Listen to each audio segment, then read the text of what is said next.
Olá, bom dia a todos. Eu sou o Edmilson Santos, estou fazendo o curso de MPB Jazz no Conservatório de Tatuí, sou saxofonista e hoje, o seminário de hoje, eu vim contar um pouco da história de um grande compositor que fez muito sucesso ali no início da década de 20, né?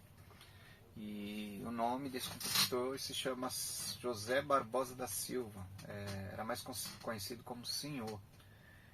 Senhor era um apelido que sua família lhe deu quando era criança, né? E Senhor, o significado é Senhor, né? Senhor era uma forma como os escravos tratavam seus donos, né? Num período muito triste da nossa história. Senhor nasceu em 18 de setembro de 1888, quase ali, acho uns 4 meses depois da Lei Áurea no Brasil Império. Seu pai era Ernesto Barbosa da Silva, seu pai era um pintor de parede, né? E sua mãe era Graciliana Silva, e tinha mais 2 irmãos. Seus pais, sua família, gostavam muito de música, principalmente seu pai frequentava muito as rodas de chorões, né, dos compositores da época, e era apaixonado por música. Admirava muito alguns compositores como Patapo Silva, Antônio da Silva Calado. E seu pai sempre estimulou, né, incentivou senhor a estudar música, né, muito cedo, muito cedo.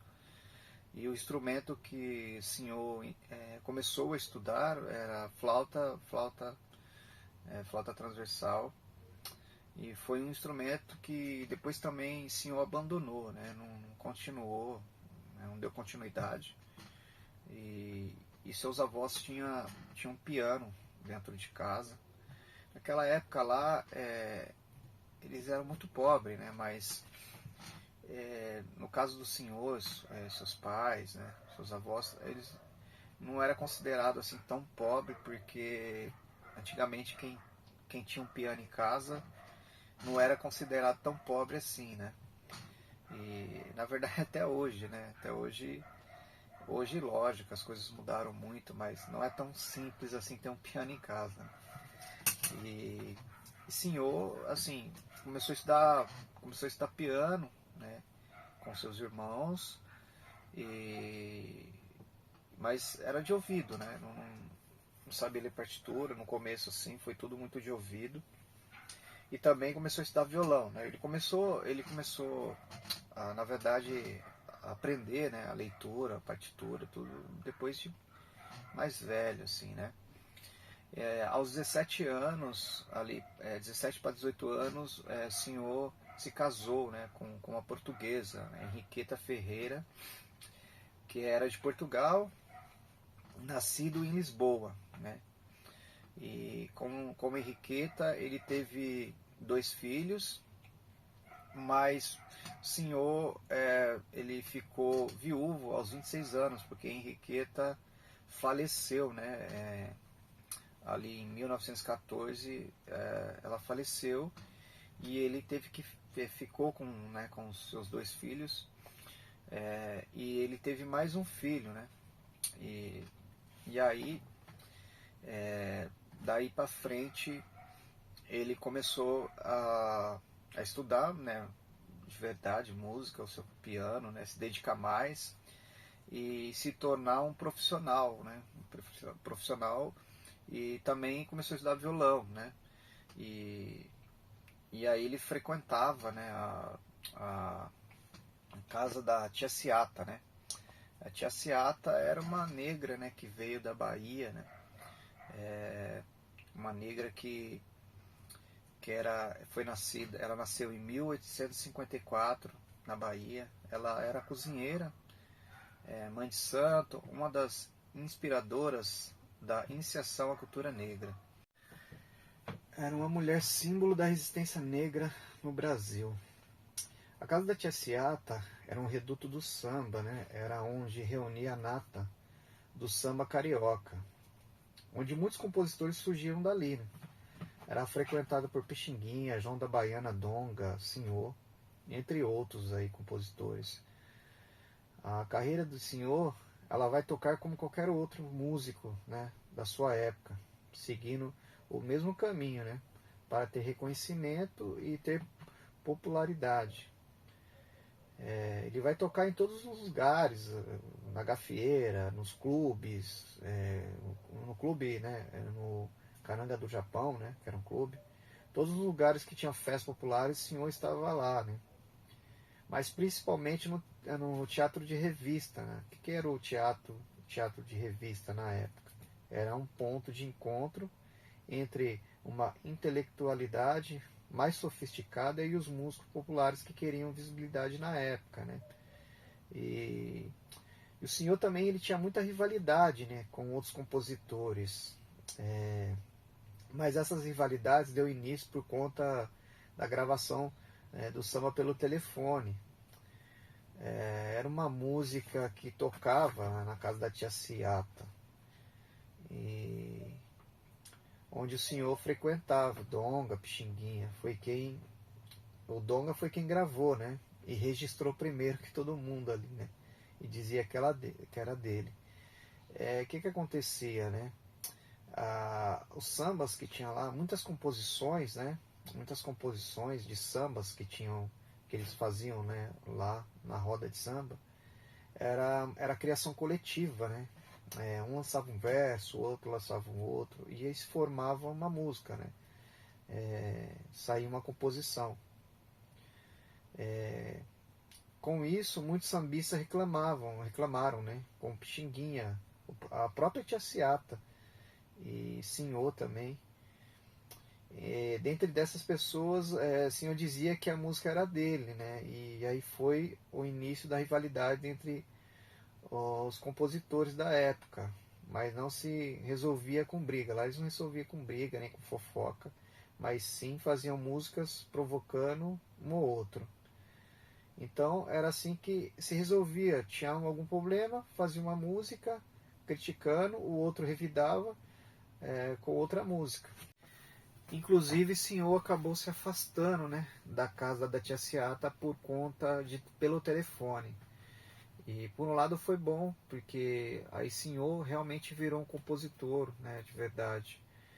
E a música pelo telefone ainda inclusive tem outra polêmica. Eu acabei pesquisando, né, vendo um documentário que existiu outra polêmica, né, de pelo telefone.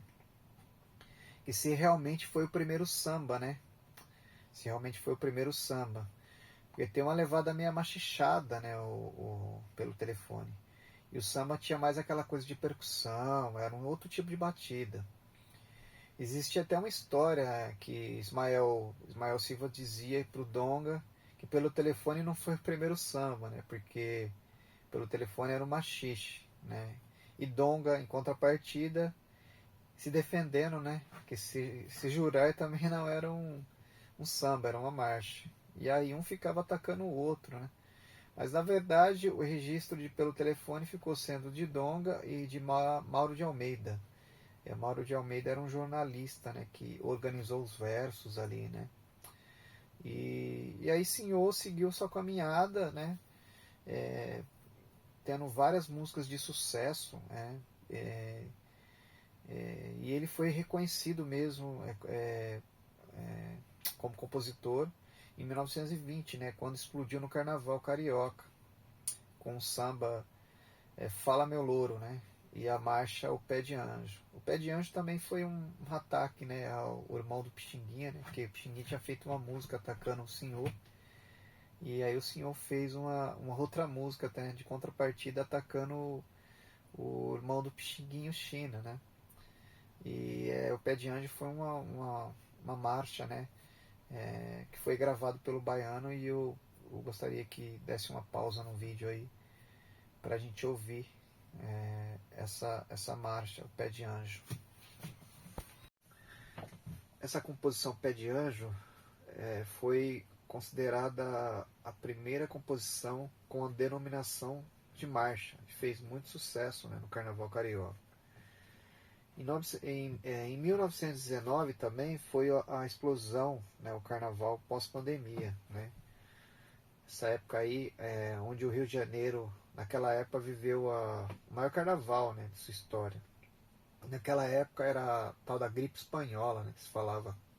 E também naquela época tinha acabado a Primeira Guerra Mundial, que foi em 11 de novembro de 1919. A gripe espanhola também atingiu o presidente do Brasil na época, que era Rodrigues Alves, que não resistiu e acabou a falecer.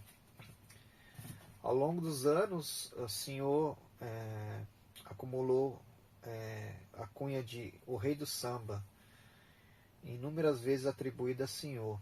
Além do carnaval, outros importantes espaços consagrados musical do Rio de Janeiro. A composição Fala Baixo, né, composta em 1921, que era uma brincadeira, né, com o presidente Arthur Bernardes, foi muito perseguido, né, por ter feito, né, essa música para o presidente. E teve que fugir, né, teve que ir para casa de sua mãe para não ser preso, né.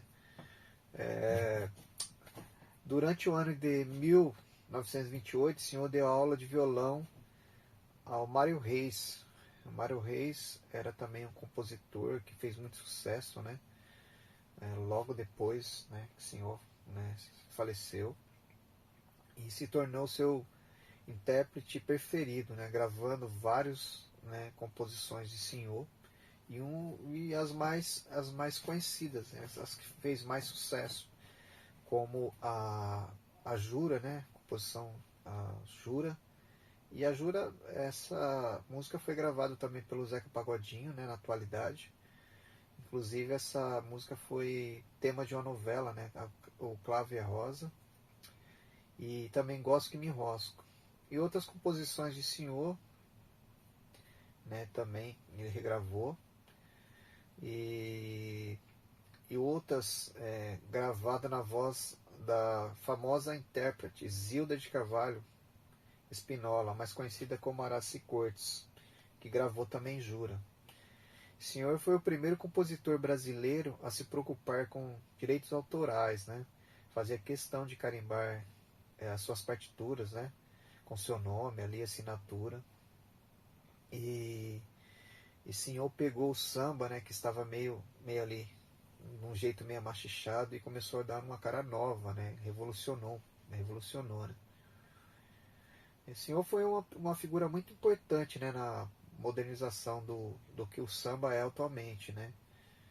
Mesmo que o samba de senhor fosse um pouco meio machichado, já fazia o samba para outro patamar, né? Eu gostaria que vocês pausassem o vídeo para ouvir duas composições de senhor, né, como eu tinha dito anteriormente. Duas composições que fizeram muito sucesso e fazem sucesso até hoje, né? A primeira é Jura, né, que foi gravado por Araci Cortes, né? E a segunda é Gosto que me enrosco, gravado por Mário Reis. Mário Reis que foi seu intérprete, né? Senhor foi o mais importante compositor da primeira fase do samba carioca, né? Junto com o Donga, João da Baiana, Pixinguinha e outros. Ele fixou a característica do estilo, né, de samba vigente em gravações realizadas até o início dos anos 1930, né? Em seus últimos anos, testemunhou o início da ascensão de outros estilos de samba, desenvolvido em torno do bloco carnavalesco Deixa Falar, do bairro do Estácio de Sá, e logo adotava pelas novas associações carnavalescas, que neste inspiraram as escolas de samba. Essa mudança estilística do samba levou a posterioridade imediata a atribuir aos de senhor influências de gêneros anteriores como machixe, principalmente o machixe, né? Senhor faleceu em 1930, aos 41 anos, de tuberculose, durante seu curto período de atividade como compositor profissional, né? 1918 a 1930. Ele deu contribuição decisiva para o estabelecimento do samba como gênero predominante no Rio de Janeiro, capital do país, e a consequente adoção do samba como gênero nacional. Espero que vocês tenham gostado aí e até uma próxima.